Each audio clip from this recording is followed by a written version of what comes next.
warahmatullahi wabarakatuh. Selamat siang. Baik, kali ini kami sedang bersama dengan narasumber kami, yaitu Kak Agung, mengenai tugas kewirausahaan yang telah diberikan oleh Bapak Lungit Wicaksono, Magister Pendidikan, yaitu tugas kewirausahaan. Namun sebelum kami melakukan sesi wawancara, perkenalkanlah kami untuk memperkenalkan diri. Saya sendiri Rizky Muafia dan rekan saya Seres Moktapiana Dewi. Saya Amanda Nadra Salsabila. Saya Jila Mani Putri. Saya Siti Nur Hasanah. Kami akan mewawancarai narasumber kami, yaitu Kak Agung. Baik, langsung saja kita mulai sesi wawancaranya. Saya yang pertama yaitu, Kak bisa jelasin tidak usaha yang Kakak jalani sekarang bergerak di bidang apa? Untuk usaha saya sendiri sih bergerak di bidang jasa, tepatnya pada produk digital. Nah, jadi saya itu nyediain jasa, kan ada di suatu game itu kan, kayak kalau kita mau beli baju butuh duit kan. Nah, itu aku nyediain duit dari itu. Lalu bagaimana awal Kakak menemukan ide ini untuk merintis usaha ini, Kak?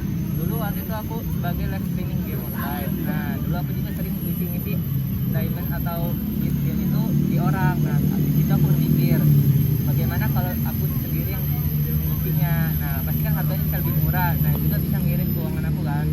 Nah, jadinya aku nyari-nyari tahu ada nggak sih yang buka jasa atau tutorial cara ngajar itu. Dan ternyata ada, walaupun harganya lumayan, tapi kayak setimpal lah baliknya. Apakah ada kendala pada saat awal mulai merintis usaha ini, Kak? Kalau untuk kendala sendiri sih, dulu itu saya nggak bisa ngedit pamflet harga. Nah, di situ saya menggunakan jasa ke orang sih. Terus kalau untuk pemasaran itu lumayan terkendala juga, karena awalnya saya nggak masarin ke kawan-kawan, tapi kayak langsung ke penonton saya sendiri. Pertanyaan selanjutnya yaitu, bagaimana cara Kakak memanajemen proses awal usaha ini, Kak? Kalau untuk manajemen sih, saya awalnya itu nggak berfokus ke profit ya. Jadi kalau kita pada profit, itu saya tabung. Nah, uang yang udah kumpul itu saya pakai buat promosi, karena saya lebih pentingnya punya nama. Kalau kita udah punya nama dan orang udah pada tahu gitu ya, ntar pembeli itu pada datang sendiri. Jadi kalau caranya itu ya intinya aku fokus ke nama dulu awal-awal. Nah, kalau udah pertengahannya baru nyari untungnya dulu. Kalau Jadi untuk labanya bisa belakangan. dibilang naikin followers ya, Kak? Iya, naikin followers dulu. Ya, selanjutnya, apakah usaha ini memiliki target pasar yang luas?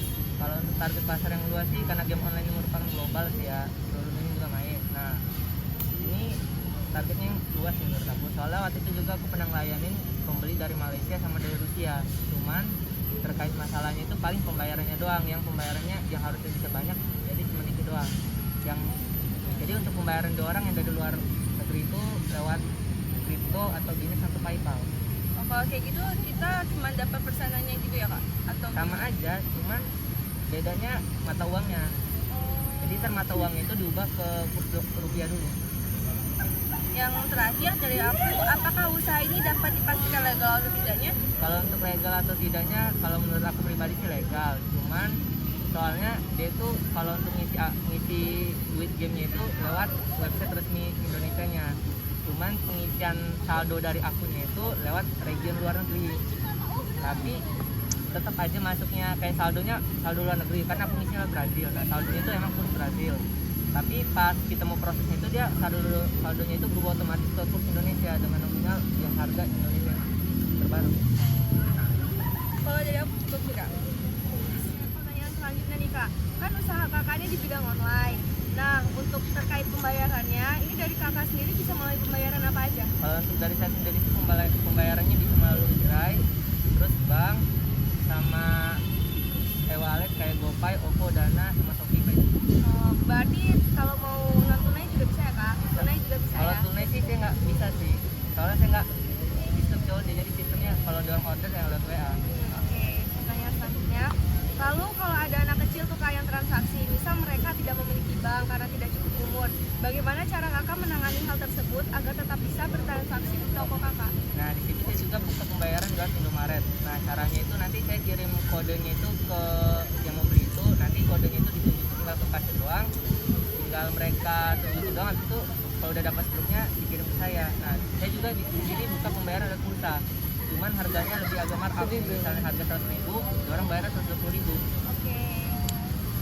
Pertanyaan selanjutnya, untuk platform yang kakak gunain pemasaran produk kakak, ini platformnya apa aja yang kakak pakai? Kalau untuk sekarang, kalau waktu itu saya makainya Shopee sama Yuki sama WA. Tapi untuk sekarang Shopee-nya saya nonaktifkan. Kenapa tuh kak? Soalnya Shopee sekarang banyak ini pembelinya kayak padahal udah dikirim. Nah, tapi orang itu komplain belum dikirim. Jadi agak ribet kita nanganinya ya, daripada rugi ya udah nonaktif gitu aja.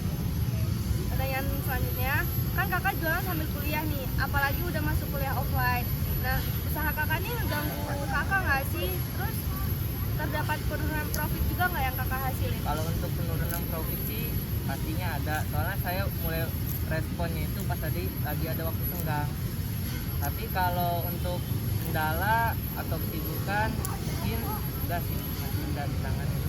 Oke, yaudah dari aku itu aja kak. Pertanyaan selanjutnya yaitu setiap usaha kan pernah mengalami kerugian ya kak. Kalau boleh tahu pernah tidak kakak mengalami sebuah kerugian? Kalau kerugian sih pernah, soalnya kan saya kan ngisi saldonya pakai region luar kan. Nah, jadi waktu itu pernah ada kasus regionnya itu diblokir. Nah, jadi saldonya ketahan. Nah, kerugiannya sih di situ, saldonya nggak bisa dipakai, tapi saldo tetap ada, nggak hilang, cuman nggak bisa dipakai, jadi ya nggak bisa diapa-apain. Ya, Itu apa sampai sekarang masih? sampai sekarang masih nyantol. Oh, jadi tidak bisa digunakan kembali ya? Bisa digunain, tapi kalau yang pembelinya dari region waktu itu yang blokir itu region Myanmar. Nah, jadi bisa kepake kalau yang pembelinya dari Myanmar doang. Oke, selanjutnya kak, selama kakak berjualan pernah nggak kakak mengalami masalah pembeli yang nakal seperti mengedit bukti transfer misalnya? Kalau mengedit itu pernah, apalagi pas lagi banyak-banyak yang ngechat. Nah, jadi waktu itu pas lagi lebaran itu yang ngechat kan kurang lebih 100-an sih. Nah, waktu itu aku nggak sempat ngecek mutasi harga, mutasi uangnya masuk. Jadi aku proses-proses aja, karena aku itu kalau mau proses itu lihat story orang itu pernah beli, jadi pas ini asli. Ternyata awal-awalnya doang dia ini kirim bukti asli, terus selanjutnya jadi palsu gitu. Nah, jadi cara menanganinya aku sekarang kalau apa-apa aku cek terus. Baik, selanjutnya sekarang marak tentang penipuan online kak. Bagaimana cara kakak meyakinkan pembeli kakak kalau all shop kakak itu bukan all shop yang penipuan gitu pak? Nah, kalau kayak gitu kan setiap ayam beli aku taruh testimoninya atau screenshot buktinya itu aku taruh di Instastory atau FW. Nah, itu aku taruh diartisin, aku insight IG itu kan ada kan yang di bawahnya itu. Nah, aku suruh mereka ngecek itu aja. Atau kayak kadang aku suruh pastiin kan di SS itu kan ada IG-nya sih. Nah, suruh tanya aja langsung daripada ribet. Terima kasih. Saya akan melanjutkan pertanyaan selanjutnya, yaitu bagaimana sih proses perizinan usaha kakak ini? Kalau untuk perizinan sih sendiri sih, karena ini apa namanya online shop ya, aku untuk sekarang sih belum pernah minta izin sih. Jadi menurut aku kalau perizinan kayaknya kurang sih, tapi mungkin kalau kedepannya kalau ada perizinan mungkin aku bakal ngajuin gitu. Terus pertanyaan selanjutnya, apakah prospek usaha ini terjamin bagus sampai masa yang akan datang nanti? Kalau untuk prospek terjamin bagusnya itu menurut aku terjamin bagus, soalnya setiap tahunnya kan gamenya itu kan bakal berubah-ubah sih.